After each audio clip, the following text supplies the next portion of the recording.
안녕하세요. 호요 환율연구소입니다. 오늘은 2021년 환율 큰 폭 상승의 숨겨진 진실이라는 주제를 가지고 나왔습니다. 여러분 기억하실 거예요. 연초에 우리 원달러 환율 1월 평균입니다. 달러당 한 1090원에서 95원 안팎일 거예요. 근데 8월에 1170원까지 상승했거든요. 그러니까 한 7, 8% 되죠. 근데 그 같은 기간에 달러 가치 상승률은 그 인덱스 기준으로 90.0에서 92.6, 7, 8까지 갔을 거예요. 그럼 한 3% 상승을 했습니다. 정상적이라면 달러 가치가 한 3% 상승, 원화 가치도 한 3% 하락하는 게 정상이거든요. 그런데 원래는 두 배로 상승했습니다. 원화 가치가 달러 가치 상승률에 두 배로 하락했거든요. 자, 그러면 이것이 어떤 이유인가에 대해서 저희들이 연구소 차원에서 한번 분석을 해봤어요. 분석을 해보고 난 이후에 얻은 결론이 여기에 1등 공시는, 그러니까 추가적으로 환율이 3% 이상 상승한 데 1등 공시는 경제 패널들과 정권 전문가들이라는 결론을 내렸습니다. 좀 더 구체적으로 얘기하면 연초에 외환 전문가와 경제학 교수지요. 패널들이 다 경제학 교수들이니까, 그리고 또 패널들이 교수 사이에서 일반적으로 얘기되는 공감대가 형성된 얘기를 하실 거예요. 근데 그분들이 그 달러 가치 몰락, 그러니까 달러 가치 큰 폭 하락이죠. 그리고 원화 가치 상승, 이 얘기를 한 겁니다. 그래서 연말까지 1000원 이하까지 하락할 수 있다라는 얘기를 한 거고, 근데 이제 결국 실패를 했잖아요.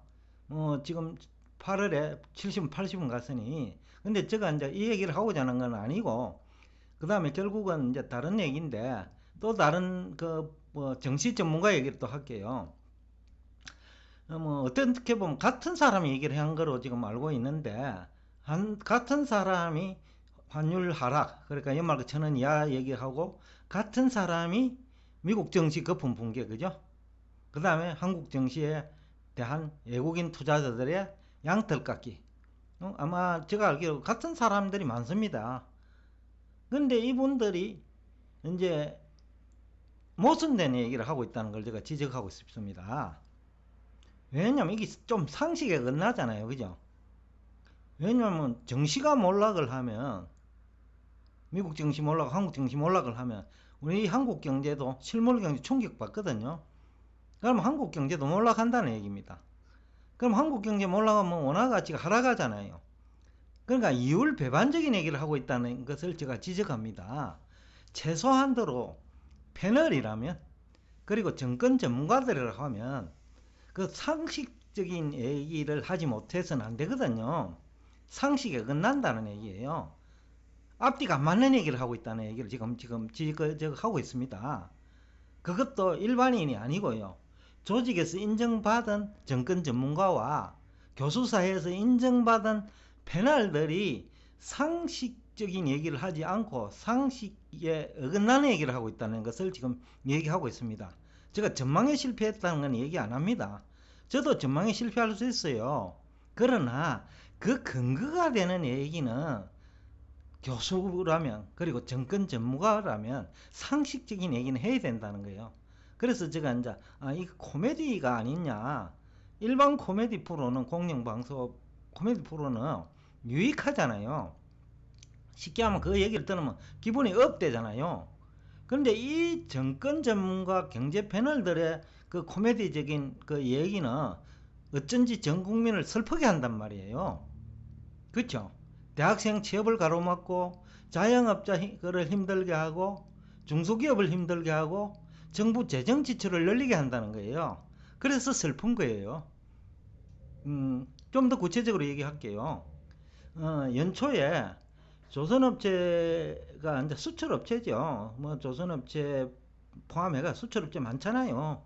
우리나라가 수출 지향적 산업 구조니까 이분들 입장에서 달러 가치가 큰 폭으로 하락한다, 이 얘기는 원화 가치 상승이거든요. 그러면 가지고 있는 달러를 팔아야 됩니다. 더군다나 1100원 할 때 조선업이 수주를 하고, 그러고 다른 수출업체들이 외국 그 바이어한테, 그죠? 그 수출 계약을 했다고 하면 이제 보유하고 있는 달러를 1,000원까지 가면 큰일 나잖아요. 매출액 마진율은 4%밖에 안 되는데 환율이 1,100원에서 1,000원 간다 하면 거의 10% 가까이잖아요. 9% 정도 되네요. 그럼 2배잖아요. 그럼 자본자본식이 일어나거든요. 심각하죠. 그리고 그 주식시장에서 해당 기업 주가 큰 폭으로 하락하잖아요. 그러니까 보유하고 있는 그 달러를 다 팔게 돼 있습니다. 더군다나 현장에 있는 사람들도 다 근본위 제도 시대 경제이론, 화폐이론을 배웠어요. 환율 이론도. 그러니까 패널들까지 그 얘기를 하니 공감대가 형성되는 거예요. 또 하나 그보다 더 큰 문제는 환율이 1,000원까지 하락한다는데 그 다른 행동을 하지 안 하고 그대로 있으면요, 나중에 실업자 됩니다. 그러니까 윗분들이, 상급자들이 책임 추궁을 하거든요. 쉽게 하면 엎어서라는 얘기예요. 그런데 어떻게 그 선물 한 매도를 안 하고 또 가지고 있는 달러를 매도하지 않을 수 없잖아요. 책임에서 벗어나야 되기 때문에 그 얘기를 지금 하고 있는 거예요. 그러다 보니 어떻습니까? 조선업체는 뭐 중국하고 지금 선박 수출 경쟁을 하잖아요. 그러면 매출액 마진율이 4%도 안 될 겁니다. 그런데 환율이 올라가면 좋는데 전문가들이 1,000원까지 간다고 하니, 10% 하락한다고 하니 선물한 매도를 할 수밖에 없는 거예요. 문제는 그 다음에 일어납니다. 환율이 거꾸로 갔다 이겁니다. 매도는 하락적으로 걸었는데 선물한 매도를 거꾸로 가니 어떻습니까? 선물한 매도를 했기 때문에 이제는 자본 잠식을 우려해야 되는 거예요.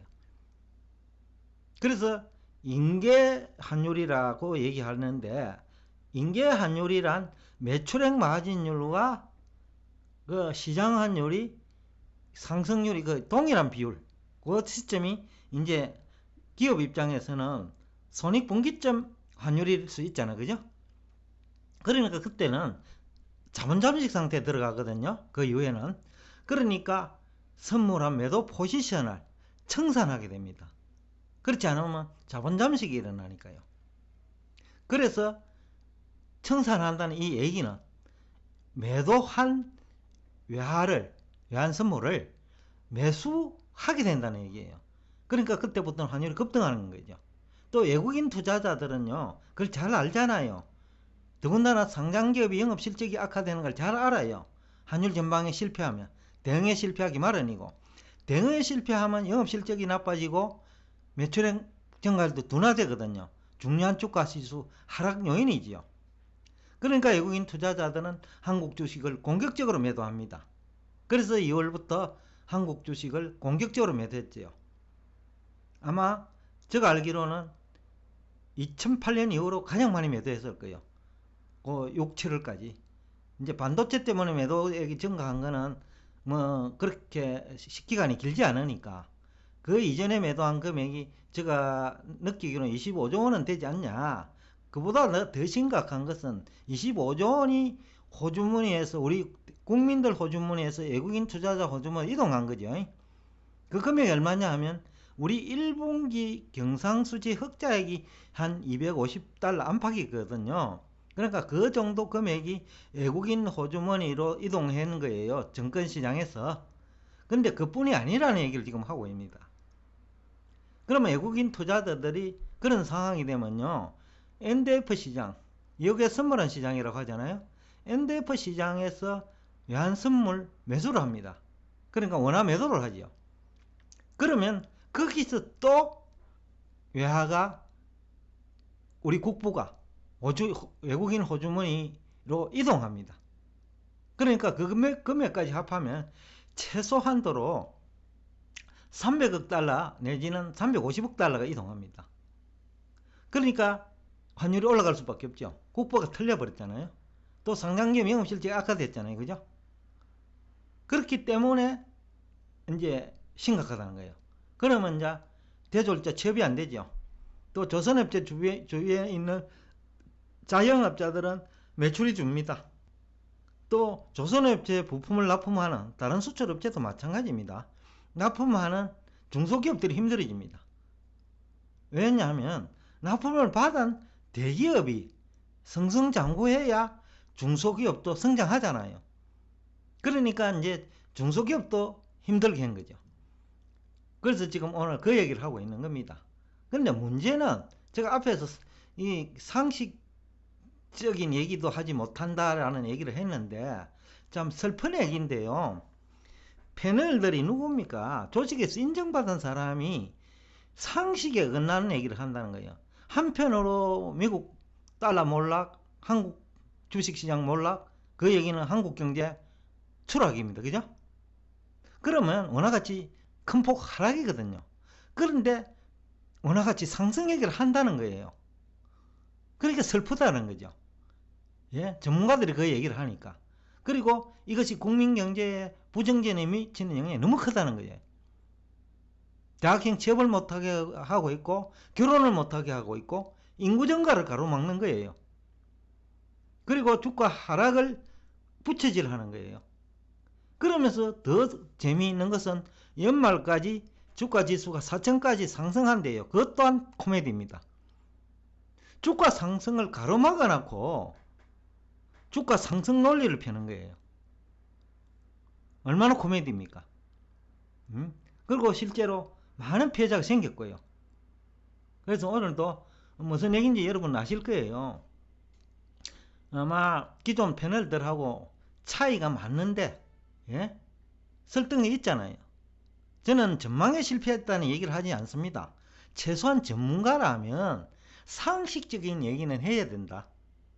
그리고 공영방송국이나 유튜브 공간에서 시청자를 많이 확보하고 있는 경제방송이라면 상식적인 얘기를 하는 전문가를 초청해가 패널로 모셔야 된다는 얘기를 하고 싶습니다. 왜냐하면 여러분들이 피해자가 되니까요. 쉽게 하면 시청자가 피해자가 되니까요.